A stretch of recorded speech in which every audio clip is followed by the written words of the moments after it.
Hey everybody, how are you doing? This is Kirsten here. Welcome back to A Better Way with Kirsten Kimura podcast.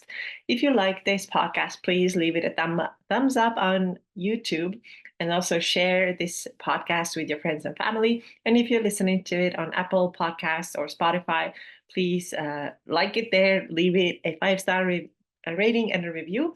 And again, share with your friends and family. So today we're going to talk about carbs and how to use carbs in a healthy way, because eliminating carbs is not really something that you want to do. I know a lot of people are thinking this way, that carbs are bad, they raise our blood sugar, they should be eliminated, they cause weight gain. But this is not as simple. It's not so black or white. Carbs can actually be very, very useful, and most people benefit from them, especially women. And we don't want to eliminate or cut our carbs out completely. However, there are ways that we can make our carbs work better for us. And this is what we're going to talk about today. So here are 7 things that you should know about carb consumption. And please don't cut them out of your sugar. Don't believe those who say that fruit is just candy. It's the same thing. Or that your blood sugar should never raise. You eat carbohydrates, your blood sugar will go up, and this should never happen.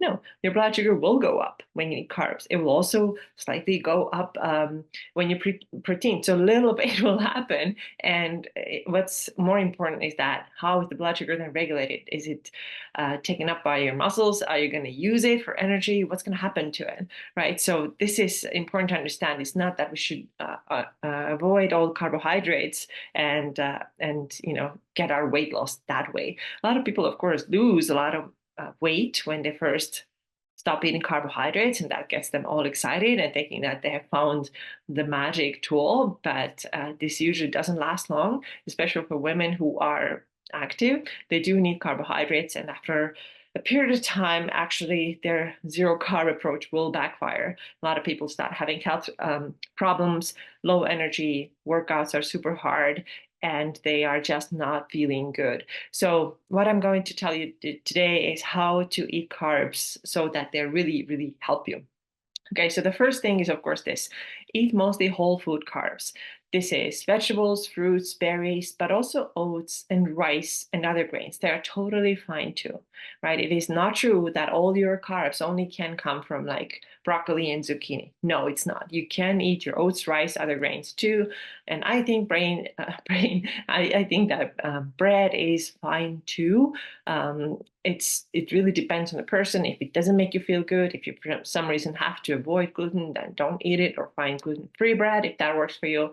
But I don't think there's reason to make bread this kind of a terrible thing that is causing all these health troubles. It's not necessarily true at all. It can be actually really fine, normal, okay source of carbohydrates. But limit heavily processed carbs. In general, I would say limit your processed food intake to a maximum of 20% of your daily calories. Of course, less is better.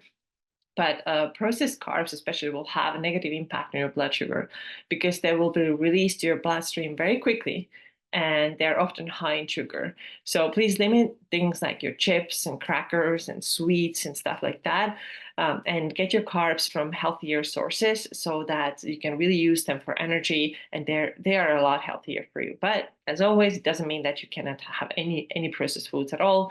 I'm always here for, let's try to find what's doable, what is balanced, what makes you feel good, and little bit of processed foods that includes a little bit of processed carbs is not going to wreck your progress. I promise this to you. It just has to be in moderation. The next thing is very important, and this is this: avoid carb-only meals. Right? So whatever carb you eat, whether it is rice or fruit, whatever it is, pair it with protein and or fat. Even like I said, even if it is a real food carb like apple, right? So for example, dates are really good, high in carbohydrates. They even have some fiber in them, but they're super high in sugar. So instead of having just a couple of dates on their own, eat something to buffer that blood sugar spike. For example, you can have like a slice of cheese or a little bit of Greek yogurt before, or have it with some nut butter, something like this, so that the blood sugar doesn't spike like crazy like that. So we can kind of buffer that spike a little bit. It will be less if you add some fat or protein to your carbs. The next one is this: have a good carb to protein ratio in your meals. Now, when you are tracking your macros, the chances are that you are eating more carbs than you're eating protein in a day. Most people uh, have it this way, or sometimes it can be pretty much the same. But like I said, most people have a little bit higher carbs than they have protein. So now you want to make sure that even though you have more carbs, the carbs per meal shouldn't be overpowering your protein, right? So we don't want to have a situation where we have like 80 grams of carbs per meal and then 30 grams of protein. Even if you meet your, let's say the common recommendation that have 30 grams of protein every meal, yes, this is a good thing. But if you're now throwing in like 80 grams of carbs, this is a little bit too out of balance, right? So bring these two macros closer together for better blood sugar balance again. And eat carbs evenly throughout the day at each meal so that you don't end up in this situation where your carbs are now suddenly really extremely high and your protein is relatively low in comparison to your carbs. So try to make your meals like even or like similar throughout the day so you avoid this huge carb overload here. Okay, so the next one is this. Don't leave a huge amount of carbs for the very last meal of the day, right? Some people have this habit of saving their carbs up for their dinner. But this is not a good idea because with a really large dinner that has a lot of carbohydrates in it, especially very late at night, your blood sugar spike will be too high at the end of the day, and the sudden drop can actually interrupt with your sleep. And chances are also that you are not moving after like a very late dinner. So most people just eat and soon go to bed or sit down on the couch and watch a show or whatever. So these carbohydrates don't get used, right? But you have to use your muscles. So, for example, by walking or I don't know, doing some squats or something so that you can actually take in these carbohydrates. Otherwise, they will get stored, right? And we don't want that. So if you leave a lot, like a huge amount of carbs towards the very end of the day and have a ton with your dinner, this is more likely to happen. So don't do that. Eat your carbs more evenly throughout the day and don't save them up for your dinner. Okay, the next one, eat more carbs around your workouts. So think about your carbs as your fuel for your workouts before you get into a lifting session or running, whatever you're doing, and then replenishment after. So you want to eat the carbs before and after. It doesn't have to be like immediately, especially the before. You don't have to be like, okay, I ate ate a meal and now I'm going right into my workout. It doesn't have to be like this. You can have an hour or two between that. If you feel like good, comfortable, then do your workout. And after the workout, you want to eat pretty soon, right? Once your workout is done. And you want to have carbohydrates in both of these meals, right? Before and then after. So like I said, before it's like a fuel for your workout, and after it's like replenishment.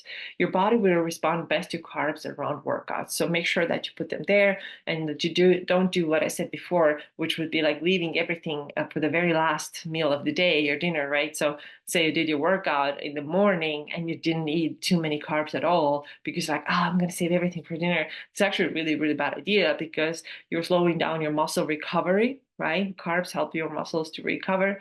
You're also not fueling your workout properly if you don't eat anything before.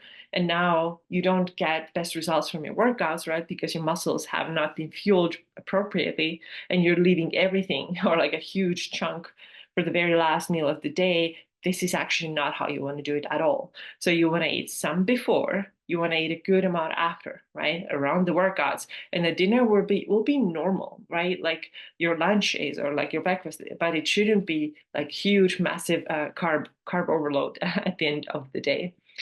Okay, two more things when it comes to carbohydrates. Alcohol, right?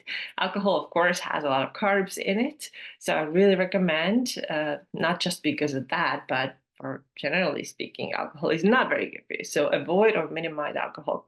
If you want to have it on some occasions, at least keep in mind to not have alcohol on an empty stomach.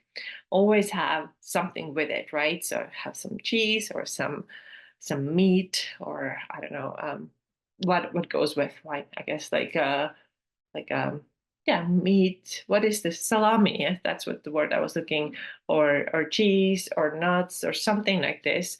Or it can also be like a full meal. You can have a meal with like your chicken and vegetables or whatever else, and then have that wine with it. Don't have wine just alone or other alcohol too on an empty stomach. This is actually one of the worst things that you can do. So just be really mindful of that, and always consider, do I need to drink? Is this really important for me? Can I do without? Because I'm telling you, there's nothing so beneficial you get from alcohol that you would lose if you didn't have it. So I really recommend that you really pay attention to your alcohol consumption and consider avoiding it, or at least minimizing it.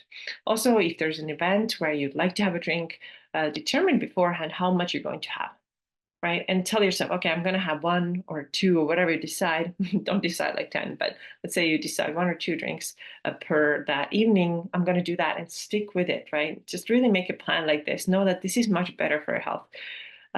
This like temporary, like, oh, I feel so good. It's usually not worth it. The way you sleep the following night, the way you feel the next day, what it does to your blood sugar is generally not really worth it. So really be mindful of your alcohol consumption.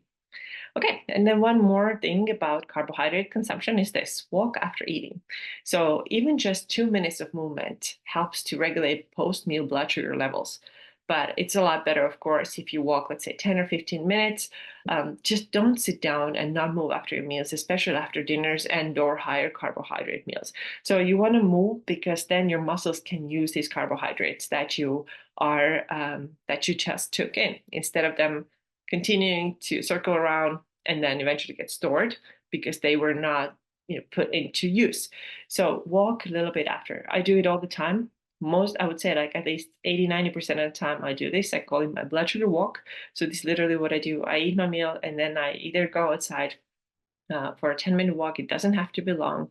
Or then, I just recently got myself a walking pad, so now I can also do that and just move a bit. So it needs to be something where you use your muscles, right? You can also do squats. Like I said, just do some body weight squats. It's mostly like the lower body muscles that we need to work, the bigger muscles that really help with, taking up the blood sugar and using it. So you have to give your body something to do after you've eaten your meal, especially if it has been higher carb, but in general, actually all meals. And of course, walking after your meals anyway helps you with your digestion too. It just makes you feel better. Sometimes when you feel like, oh yeah, I'm pretty full, it's gonna make you feel better if you do a little walk after the meal. So definitely make that a habit if it is possible for you at all. So these things are important to understand about carbohydrates. And like I said, definitely not a fan of cutting the carbs super low. I've seen it so many times that, when we cut carbs, not that I will tell anybody to cut, but let's say somebody cuts their carbohydrates down to, let's say, 50 grams or less per day, and then they're feeling fatigued and tired. And even if they at first lose some weight, it doesn't feel good for most people. Of course, there's always some exceptions, and somebody could say, yeah, like my life is the best it's ever been when I'm eating zero carbs. And I don't know, maybe it is. But in my experience, for most people, this is really not the case.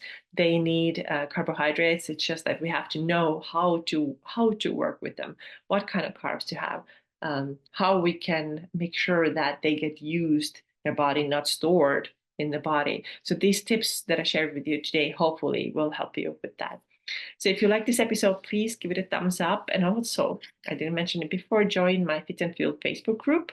And you can also check out the brand new guide that I have for you, which is Fat Loss Cycles. So in this guide, I'm teaching you how to do your fat loss correctly so that you're not in a deficit all the time and hitting plateaus and getting frustrated. You want to get out of your deficit every now and then, take breaks. So this is what this guide is really about. So you can check it out. The link is in the show notes and it is also in the YouTube description. If you have any questions, if you have any comments, and if you have any podcast topic requests, I'm all ears. Please let me know what you want me to talk about. And if I can, if I have the knowledge and tools, then I absolutely will. All right. Thank you so much for being here today. And I'll see you in the next episode. Take care.